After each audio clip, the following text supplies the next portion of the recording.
2020년을 은혜 가운데 믿음을 붙잡고 힘들고 어려운 시간들을 인내하고 견딤으로 이 자리에 서신 우리 모든 성도들에게 하나님의 놀라운 축복과 평안이 가득하기를 소망합니다. 여러 사람들이 2020년을 상징하는 사자성어나 단어들을 선택하여 표현하였습니다. 아시, 타, 비, 나는 옳고 남은 틀렸다라는 사자성어를 이야기합니다. 내로남불, 내가 하면 로맨스고 남이 하면 불륜이다. 후한무치, 얼굴이 듣고 부끄러움이 없다. 천악지어, 샘이 말라가는 곳에서 물고기들이 서로를 돕는다. 첩첩산중, 겹겹이 덮인 산중이다 라는 그런 사자성어들을 한 해의 삶의 모습으로 표현하였습니다. 이런 모습들을 살펴보면 우리가 살았던 한 해의 모습이 얼마나 힘들었는지 우리의 삶의 모습을 대변해주는 사자성어가 아닌가라는 생각을 해봅니다. 이런 한 해를 돌이켜보면서 만약 하나님께서 또 사람들이 목회자인 저에게 한 단어를 이야기해보라 한다면 저는 주저함이 없이 위로라라는 단어를 뽑고 싶습니다. 우리는 아무도 경험해보지 못했던 그런 힘들고 어려운 시간들을 지나왔습니다. 아마 과거 세대가 지금과 같은 코로나 상황을 맞이했다고 한다면 아마 인류는 생존을 위협받을 만큼 큰 고난을 당했을 것입니다. 우리는 이렇게 힘들고 어려운 시간들을 하나님을 향한 소망과 기도와 하나님께서 베풀어주신 그 은혜를 붙잡고 인내하며 이겨나왔습니다. 어떤 이들은 생업에 위협을 받고 우리 자녀들은 학업에 중단되는 그런 삶의 어려움을 겪었습니다. 성도들은 주의 성전에 나와 예배할 수 없고 찬양할 수 없고 기도할 수 없는 그런 고통을 당하였습니다. 이런 시간들을 보내면서 사람들은 코로나 블루라는 우울증을 앓기도 하였습니다. 하지만 하나님께서는 이런 상황 가운데 우리를 버려두지 아니하시고 우리를 찾아오셨습니다. 그리고 우리에게 새 힘과 용기를 허락하여 주셨습니다. 우리가 엎드려 기도할 때마다 새로운 소망을 보게 하여 주시고 우리를 친히 인도하셨던 하나님의 모습을 기억하게 하셨습니다. 그것이 우리에게 위로가 되었기에 우리는 이 시간에 하나님 앞에 엎드려 예배하며 하나님께서 우리를 도우셨던 그 모습들을 입술로 고백할 수 있는 것입니다. 성도 여러분, 이것이 하나님의 위로의 손길입니다. 주의 위로가 있기에 우리는 포기하지 않고 쓰러지지 않고 이 자리에 설 수 있게 되었습니다. 저는 한 해를 마무리하며 또 새로운 한 해를 시작하는 우리 모든 성도들이 이 하나님의 은혜를 꼭 기억하는 그런 축복이 있기를 간절히 바랍니다. 한 해의 삶의 모습을 돌이켜보면 2020년 우리 성도들 가운데는 사랑하는 남편을 또는 사랑하는 아내를 하나님의 품에 안겨보낸 성도들이 있습니다. 사랑하는 사람을 잃는다는 것이 얼마나 큰 어려움이고 위기인지 알지 못합니다. 사람의 말로는 위로할 수 없는 그런 고통의 시간들을 견뎌왔습니다. 어떤 분들은 암의 선고를 받고 그 선고를 받으면서 모든 소망을 잃어버리는 그런 고통과 어려움을 겪었습니다. 어떤 분들은 몸을 움직일 수 없을 만큼 그런 중한 질병으로 주의 성전에도 나오지 못하고 삶의 모든 자유함을 잃어버린 그런 고통 가운데 빠지신 분도 계십니다. 경제적인 어려움 때문에 앞이 보이지 않는 앞이 캄캄한 그런 생업의 위기를 당한 성도들로 계십니다. 우리 자녀들 가운데는 진학을 하지 못하고 진학의 어려움을 겪는 자녀들도 있습니다. 직장을 위해서 1년 동안 최선을 다해 노력했지만 직장을 구하지 못하고 큰 어려움 가운데 빠져있는 그런 자녀들도 있습니다. 이런 상황 가운데 절망과 좌절과 아픔과 고통이 편만한 이 시대에 하나님께서는 우리를 버려두지 아니하시고 우리를 찾아오셔서 그 어려운 가운데서도 하나님을 바라보게 하셨습니다. 하나님의 위로하심을 깨닫고 하나님의 은혜 앞에 설 수 있는 귀한 은혜를 베풀어 주셨습니다. 성도 여러분, 한 해를 돌이켜보면서 우리가 깨어서 하나님을 바라봄으로 그 모든 어려움과 환난을 이겨나갈 수 있는 그런 축복의 사람들이 될 수 있기를 간절히 바랍니다. 그 힘을 가지고 새로운 한 해를 새롭게 소망하고 하나님의 은혜를 붙잡고 하나님의 놀라운 은혜를 바라보며 위대한 출발을 행할 수 있는 우리 모든 성도들이 될 수 있기를 간절히 축복합니다. 오늘 성경 말씀 보게 되면 하나님의 사람 야곱의 이야기가 기록되어 있습니다. 야곱은 하나님을 알지 못할 때 그는 간교한 사람이었고 거짓말장애로 소문나 있었습니다. 그의 인간적인 생각들 때문에 그는 아버지로부터 버림을 받았습니다. 형에게는 원수와 같은 존재가 되었습니다. 그래서 도망자가 되어서 그 외삼촌 라반의 집 밧단 아람으로 쫓겨가는 신세가 되었습니다. 내일을 장담할 수 없는 그런 처지에 빠져 있었습니다. 야곱을 도울 사람이 아무도 없었습니다. 그런 야곱에게, 그런 불행을 맛보고 하나님 없이 살아가는 그 야곱에게 인생의 터닝포인트가 찾아왔습니다. 오늘 그 터닝포인트가 본문의 말씀입니다. 생각을 변화시키고 삶의 방향을 바꾸는 전환점이 오늘 본문에 기록되어 있습니다. 그 힘 때문에 야곱은 새로운 출발, 위대한 출발을 행할 수 있게 되었습니다. 성도 여러분, 오늘 귀한 말씀을 통해서 우리가 한 해를 돌이켜보며 우리도 2021년을 바라보면서 우리의 삶의 생각과 방향을 바꿔 나갈 수 있는 복된 은혜가 우리 가운데 있기를 간절히 바랍니다. 성도 여러분, 야곱에게 변화되었던 삶의 모습이 어떤 의미를 가지고 있습니까? 어떻게 해야 우리는 새로운 삶의 자리에서 인생의 터닝 포인트를 가질 수 있겠습니까? 오늘 야곱에게 베푸셨던 하나님의 은혜를 두 가지로 묵상하면서 우리에게도 그런 하나님의 축복이 임할 수 있기를 간절히 바랍니다. 첫 번째, 야곱은 하나님 앞에 선 자신의 의미를 깨닫게 되었습니다. 자신의 의미를 깨달음으로 그의 삶이 변화되었습니다. 베델 이전의 야곱의 삶을 한마디로 이야기하면 야곱의 삶은 하나님이 없는 삶, 소망이 없는 삶, 아무런 은혜가 없는 그런 삶을 살아왔습니다. 하나님이 없는 야곱의 마음속에는 항상 불평과 불만과 불안이 가득하였습니다.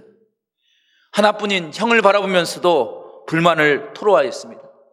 단지 하루밖에 차이 나지 않는 그런 형에게 모든 것을 다 빼앗겨 버렸다는 그 생각 때문에 형을 형으로 받아들일 수 없었습니다. 그래서 야곱은 한 가지 꾀를 내었습니다. 야곱이 형 에서가 배고픔에 빠져 있을 때 팥죽 한 그릇으로 형의 장자의 권리를 빼앗아 버렸습니다. 형을 속일 뿐 아니라 앞을 볼 수 없는 아버지의 그 장애를 속여서 형의 장자의 명문도 빼앗아 버렸습니다. 그런데 그가 빼앗은 것은 참된 축복이 아니었습니다. 하나님이 없는, 하나님이 축복하지 않는 축복이 어떻게 야곱에게 축복의 의미가 될 수 있었겠습니까? 하나님의 은혜를 깨닫지 못하고 하나님의 참된 축복이 무엇인지 알지 못하고 방황하는 그를 하나님께서는 버려두지 아니하시고 찾아오십니다. 그리고 하나님의 참된 축복의 의미가 무엇인지를 깨닫게 하십니다. 야곱이 하나님 앞에 어떤 존재인지를 깨닫게 하심으로 하나님의 은혜 앞에 서게 하십니다. 오늘 13절 말씀 보게 되면 13절은 이렇게 기록되어 있습니다. 또 본적 여호와께서 그 위에 서서 이르시되 나는 여호와니 너의 조부 아브라함이 하나님이요 이삭의 하나님이라 내가 누워있는 땅을 내가 너와 네 자손에게 주리라 말씀하십니다. 성도 여러분, 야곱은 형 에서의 칼날을 피해서 도망하고 있는 상황이었습니다. 두려움 가운데 빠져 있었습니다. 그 마음속에는 자책하는 마음도 있었고 후회하는 마음도 있었을 것입니다. 그런데 그 상황 가운데 하나님께서는 야곱을 버려두지 아니하시고 찾아오십니다. 그리고 야곱을 향해서 야곱, 너는 하나님께서 가나안 그 아름다운 약속의 땅을 취할 수 있는 약속의 자손으로, 믿음의 자손으로 삼았다는 것을 깨닫게 하십니다. 형 에사의 낯을 피하여 도망할 때 야곱은 그 삶의 모습이 얼마나 고단했던지 악몽을 꿀 수밖에 없는 그런 고통 가운데 빠져 있었습니다. 실패와 후회와 자책 때문에서 그 악몽을 벗어날 수 없는 그런 고통 가운데 있을 때 하나님께서는 그에게 은혜를 베풀어 주셨습니다. 오늘 15절 말씀 보게 되면 하나님께서 야곱에게 이렇게 말씀하십니다. 내가 너와 함께 있어 내가 어디로 가든지 너를 지키며 너를 이끌어 이 땅으로 돌아오게 할지라. 내가 내게 허락한 것을 다 이루기까지 너를 떠나지 아니하리라 말씀하십니다.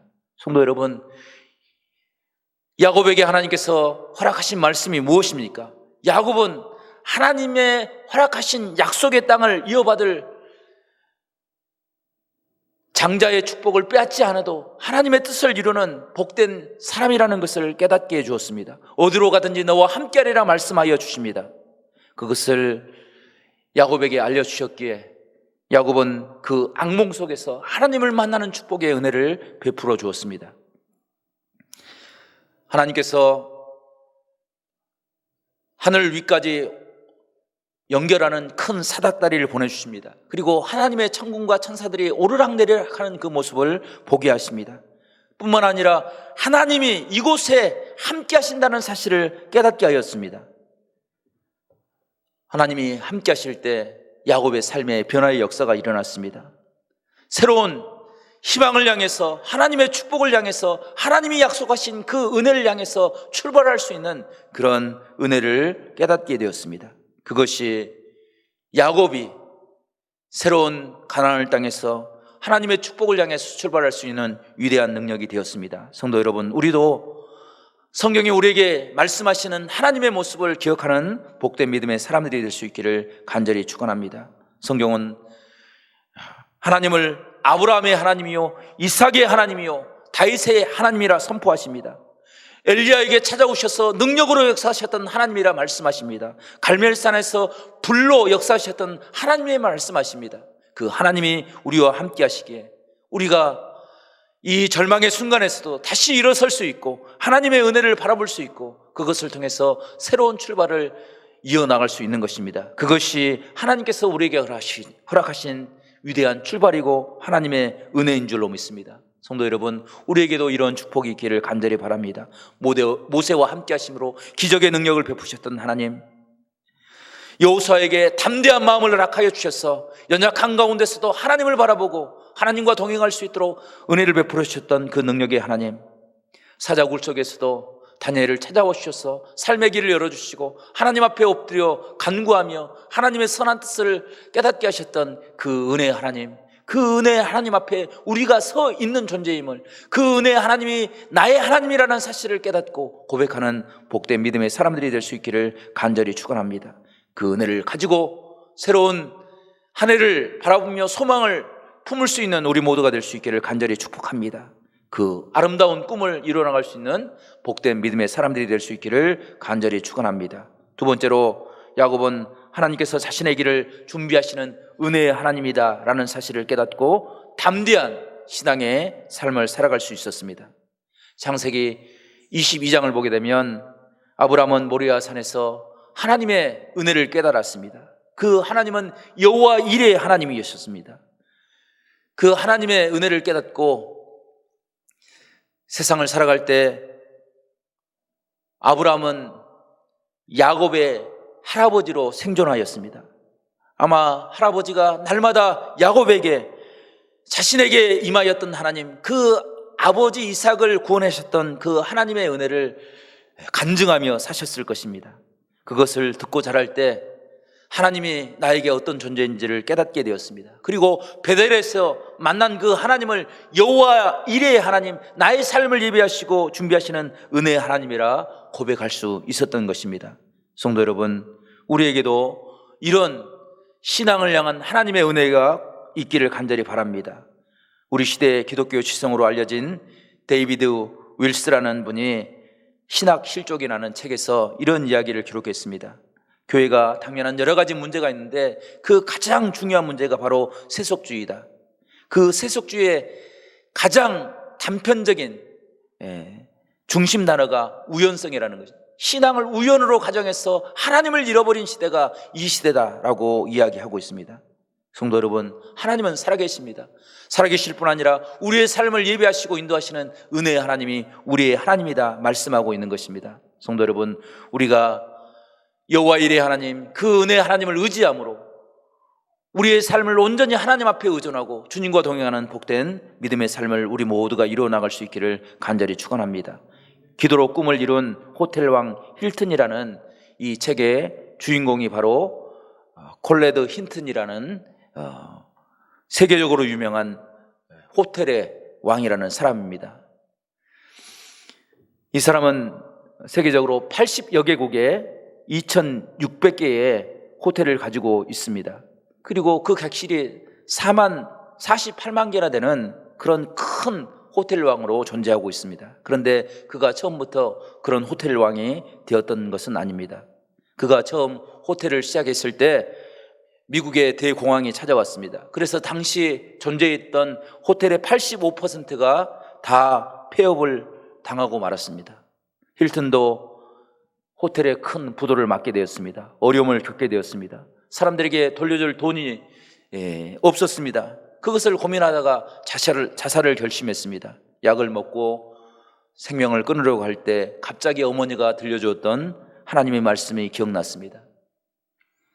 모든 사람이 다 너를 버려도 하나님은 너를 절대로 버리지 아니하실 거야. 하나님이 너와 함께 할 거다. 하나님은 너의 피난처요 너의 요새가 되실 것이다 라는 그 말을 듣게 되었습니다. 죽음의 순간에 하나님의 말씀을 기억하고 그 말씀의 은혜를 붙잡고 하나님 앞에 설 때 그의 삶의 길이 열리고 믿음으로 담대한 은혜의 삶을 살 수 있게 되었습니다. 두려움의 순간에, 죽음의 순간에 하나님께서는 수십 년 전에 어머니를 통해서 하나님의 말씀을 기억나게 하여 주시고 그 말씀의 은혜를 붙잡고 하나님 앞에 엎드릴 때 하나님께서 그의 삶을 예비하여 주시고 여호와 이레의 축복으로 다스려 주셨던 것을 간증하고 있습니다. 성도 여러분, 우리의 삶 가운데 이런 하나님의 은혜를 깨닫는 복된 축복의 사람이 있기를 간절히 바랍니다. 그 은혜를 고백함으로 살아계신 하나님, 우리의 삶을 인도하시는 능력의 하나님을 의지함으로 2011년을 새롭게 하나님과 동행하는 복된 귀한 삶을 살아가는 우리 모두가 될 수 있기를 간절히 축복합니다.